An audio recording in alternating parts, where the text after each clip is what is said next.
আসসালামু আলাইকুম প্রিয় চাকরি প্রত্যাশী ভাই ও বোনেরা, আশা করি সকলেই ভালো আছো। তো ইতিমধ্যে কিন্তু অনেকেই আমাকে মেসেজ করেছো বা ফোন দিয়েছো যে সৈনিক পদে সেনাবাহিনীর সার্কুলারটি কবে প্রকাশিত হবে, সেই বিষয়ে আজকে বিস্তারিত আলোচনা করব। তার আগে বলে নিচ্ছি, চ্যানেলে যারা নতুন অবশ্যই সাবস্ক্রাইব করে রাখবে যাতে পরবর্তীতে আপডেট তথ্যগুলি সবার আগে পেয়ে যেতে পারো। তো আমি দেখিয়ে দেব কিভাবে আবেদন করবে, কোন ওয়েবসাইটটিতে আবেদন করবে এবং কি কি যোগ্যতা লাগবে সেগুলোই আগে একটু দেখে নেব।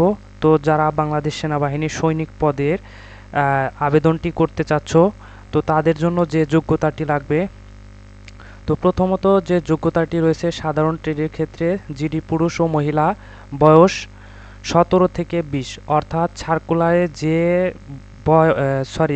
সার্কুলারে যে সালটি দেওয়া থাকবে বা তারিখ দেওয়া থাকবে সেই তারিখ অনুযায়ী কিন্তু তোমাদের বয়স হতে হবে 17 থেকে 20 বছরের মধ্যে। শিক্ষাগত যোগ্যতা এসএসসি বা সমমান, যে যেখান থেকে পাশ করো, মিনিমাম জিপিএ কিন্তু 3 পেয়ে উত্তীর্ণ হতে হবে। এরপর টেকনিক্যাল ট্রেড পুরুষ ও মহিলার ক্ষেত্রে 17 থেকে 20 বছরের বেশি হবে না, শুধুমাত্র যারা ড্রাইভিং পেশায় অভিজ্ঞতা সম্পন্ন তাদের ক্ষেত্রে কিন্তু 1 বছর শিথিলযোগ্য, 17 থেকে 22 বছর। শিক্ষাগত কারিগরি যোগ্যতা অর্থাৎ এসএসসি বলো, সমমান বলো, আর যে দাখিল বলো, যে যেখান থেকে পাশ করো না কেন 3 পেয়ে কিন্তু উত্তীর্ণ হতে হবে। তো এরপর আসি শারীরিক মান, অর্থাৎ শারীরিক যে যোগ্যতাটি লাগবে সৈনিক হতে গেলে।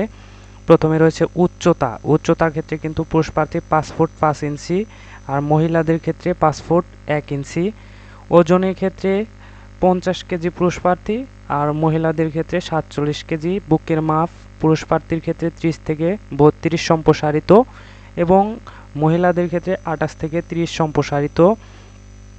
স্বাস্থ্য পরীক্ষায় সবাইকে স্বাস্থ্য পরীক্ষায় যোগ্য হতে হবে এবং বৈবাহিক যে অবস্থা সেটি কিন্তু অবিবাহিত থাকতে হবে। সাঁতার সর্বনিম্ন প্রত্যেককে কিন্তু 50 মিটার সাঁতার জানতে হবে। তো এখানে যে ভর্তির সময়, অর্থাৎ তোমাদের ভর্তির সময় যে কাগজপত্রগুলি লাগবে সেগুলো দেওয়া আছে, খুব সুন্দর করে পড়ে নেবে। তো আবেদন করতে গেলে প্রথমে তোমাদেরকে যা করতে হবে সেটি হলো টেলিটক সিমের মাধ্যমে এসএমএস ফরম্যাট দিয়ে তোমাদের প্রাথমিক আবেদন করতে হবে। তো টেলিটকের মাধ্যমে আবেদন করতে হলে কি কি করা লাগবে আমরা একটু দেখে নেই।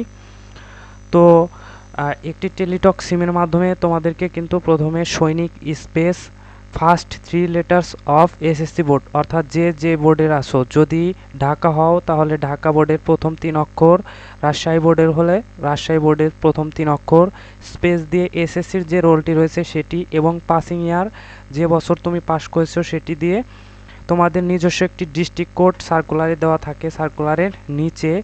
তো তোমরা সেই সার্কুলারে থেকে উক্ত কোডটি কিন্তু সংগ্রহ করতে পারো। এটি কিন্তু সার্কুলারে একদম নিচে দেওয়া থাকে ডিস্ট্রিক্ট কোডটি, এই যে যেমন রয়েছে পঞ্চগড় ডিস্ট্রিক্ট কোড হচ্ছে 1, চুয়াডাঙ্গা 19। তো এখান থেকে তোমরা ডিস্ট্রিক্ট কোডটি সংগ্রহ করতে পারো। এরপর যেটি করতে হবে, উক্ত উক্ত নিয়ম অনুযায়ী তোমরা এসএমএসটি প্রেরণ করবে 16/22-2-এ। তারপর একটি ফিরতি এসএমএস আসবে, আবার ফিরতি এসএমএসের মাধ্যমে তোমাদেরকে দেখিয়ে দেওয়া হবে কিভাবে তোমরা সেই এসএমএসটি প্রেরণ করবে। তো এটি করার পর তোমাদের যেটি করতে হবে সেটি হলো সৈনিকের যে নিজস্ব ওয়েবসাইট রয়েছে সেখানে কিন্তু তোমাদের একটি ফর্ম ফিল আপ করতে হবে। তো এই হচ্ছে সেই ওয়েবসাইটটি, sainik.teletalk.com.bd যে ওয়েবসাইট। এখানে যদি জেনারেল হয় অর্থাৎ সাধারণ ট্রেডে প্রার্থী হয় সেক্ষেত্রে কিন্তু এখানে, আর ট্রেড 2 বা বেসামরিক যাদের, তাদের ক্ষেত্রে কিন্তু এইখানে। তো আমি যে জেনারেলে ক্লিক দিলাম, যেহেতু এখনও সার্কুলার কিন্তু প্রকাশিত হয়নি সেজন্য কিন্তু অ্যাপ্লিকেশন ফর্ম নট অ্যাভেলেবল আসছে। যখন তোমাদের সার্কুলারটি প্রকাশিত হবে তখন কিন্তু এখান থেকে আবেদন ফর্মটি পূরণ করতে পারবে এবং যথাসময়ে অ্যাডমিট কার্ডটিও সাথে সাথে কিন্তু তোমরা ডাউনলোড করতে পারো। তো সার্কুলারটি কিভাবে তোমরা বুঝবে যে সার্কুলারটি দিয়েছে, তার জন্য কিন্তু জয়েন বাংলাদেশ আর্মির একটি নিজস্ব ওয়েবসাইট রয়েছে, সেখানে যাবে। তো ওয়েবসাইটটির নাম হচ্ছে joinarmy.military.bd।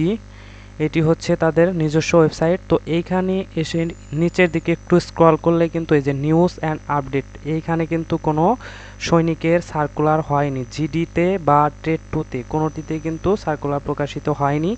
তো এখন আসা যাক মূল কথায় যে আসলে সার্কুলারটি কবে প্রকাশিত হতে পারে। সার্কুলারটি অক্টোবর মাসের শেষের দিকে প্রকাশিত হবে ইনশাল্লাহ, আশা করা যাচ্ছে। তো এমনি একটি ভুল তথ্য দিয়ে তোমাদেরকে বিভ্রান্ত করব না। তো আজকের ভিডিও এখানেই শেষ। আসসালামু আলাইকুম।